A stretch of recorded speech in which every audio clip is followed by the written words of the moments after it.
Muy bien, vamos a explicar la deducción de la ecuación del gas ideal y algunas características de este tipo de gases. Bien, a continuación vamos a presentar un resumen de las leyes de los gases que hemos analizado hasta el momento. Recuerda que tenemos una lista de reproducción de todas las leyes de los gases, te la vamos a dejar por aquí. Bien, hemos estudiado la ley de Boyle, la ley de Charles, la ley de Gay-Lussac y la ley de Avogadro. Y en cuanto a la proporcionalidad, la ley de Boyle nos menciona que el volumen es inversamente proporcional a la presión. La ley de Charles nos menciona que el volumen es directamente proporcional a la temperatura. La ley de Gay-Lussac nos menciona que la presión es directamente proporcional a la temperatura. Y la ley de Avogadro nos dice que el volumen es directamente proporcional al número de moles de gas. Y aquí están las respectivas ecuaciones. Te recomiendo que le tomes un screenshot porque, pues bueno, esto es una especie de formulario. Bueno, exceptuando la ley de Gay-Lussac, porque si te das cuenta todas relacionan volumen, excepto la ley de Gay-Lussac, que nos dice que el gas se va a mantener a volumen constante. Podemos combinar las tres expresiones a una sola ecuación maestra para el comportamiento de los gases. Y bueno, podemos decir entonces que el volumen es proporcional al número de moles, a la temperatura y es inversamente proporcional a la presión. Entonces recuerda que para transformar esta proporcionalidad en una igualdad necesitamos una constante. Esa constante se denomina R, ¿sí? Y es la constante de los gases ideales. Vamos a reordenar un poco, ¿sí? Esta presión. Vamos a pasarla al otro lado. Está dividiendo. Pasa al otro lado a multiplicar. Y entonces obtenemos una ecuación como esta. Presión por volumen es igual al número de moles por la constante de los gases por la temperatura. Así la encontramos en la mayoría de los libros. Y R es la constante de los gases ideales, ¿sí? Esta ley de los gases explica la relación entre las cuatro variables: presión, volumen, temperatura y número de moles en una sola ecuación. Bien, ¿y cuáles son las características de un gas ideal? Aquí está la ecuación y su descripción.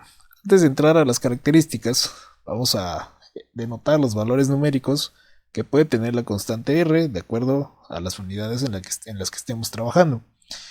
Puede tener un valor de 0.0821 si las unidades del gas están en litros, la presión en atmósferas, dividido entre mol Kelvin, ¿sí? Puede tener un valor de 8.314 si el volumen está en metros cúbicos y la presión en pascales, dividido entre mol Kelvin, o este mismo valor numérico se expresa en unidades de Joule sobre mol Kelvin. ¿Por qué? Porque metro cúbico por pascal, si hacemos el análisis dimensional, nos dan unidades de Joule. Eso quiere decir que podemos relacionar presión y volumen con energía. Lo vamos a hacer en un curso posterior. También tiene un valor de 1.987 calorías, porque recuerda que caloría también es una unidad de energía, dividido entre mol Kelvin. Y un valor de 62.36 litros por milímetros de mercurio, que esta es una unidad de presión, dividido entre mol Kelvin. De acuerdo a las unidades en las que esté el problema, vamos a utilizar una de estas cuatro constantes de los gases. Bien, ahora sí vamos a las características de un gas ideal. Un gas ideal es hipotético, cuyo comportamiento de presión, volumen y temperatura se puede describir completamente con la ecuación del gas ideal. Las moléculas de este gas ideal no se atraen ni se repelen entre sí, es decir, no hay fuerzas de cohesión. Y su volumen es insignificante en comparación con el volumen del recipiente que lo contiene. Aunque recuerda que el gas tiene la característica de ocupar el volumen del recipiente que lo contiene. Y aunque en la naturaleza no existe un gas ideal, las discrepancias en el comportamiento de los gases reales en márgenes razonables de temperatura y presión no alteran sustancialmente los cálculos. Por eso podemos utilizar con seguridad la ecuación del gas ideal para resolver muchos problemas de gases. Y aquí tenemos una tabla, ¿sí? Y una información importante. Vamos a leer la información.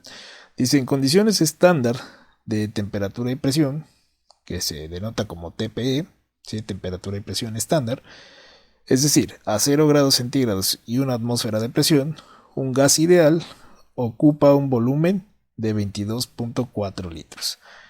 Y vamos a hacer una descripción de este tercer punto, ¿sí? Aquí está el volumen de el gas ideal, que es de 22.4 litros, y aquí tenemos varios gases reales. Para el caso del cloro, un molo de cloro ocupa un volumen de 22.06, muy cercano a 22.4. El volumen del CO2 de dióxido de carbono de un mol es de 22.3 litros, también muy cercano a 22.4 litros. El volumen de amoníaco en condiciones de temperatura y presión estándar es de 22.4, también muy cercano al volumen de un gas ideal, de un mol de gas ideal. El volumen de el nitrógeno de un mol en estas condiciones es de 22.4, también muy cercano al volumen de un mol de gas ideal. El volumen de helio, ¿sí?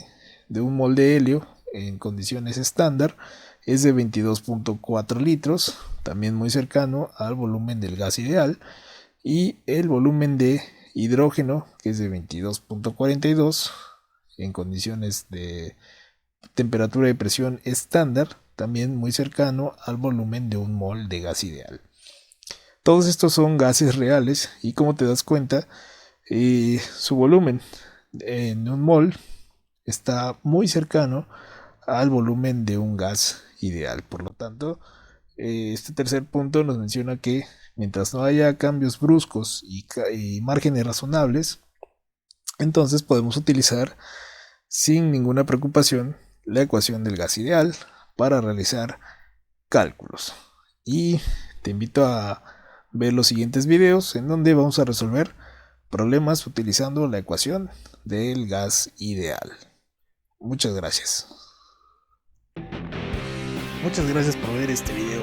Recuerda que puedes escribir tus dudas y preguntas en la caja de comentarios o en nuestras redes sociales. En Facebook nos encuentras como Física, Química y Matemáticas para Prepa y en Instagram como Físicamate_Prepa. No olvides suscribirte al canal y ver los videos recomendados. Saludos.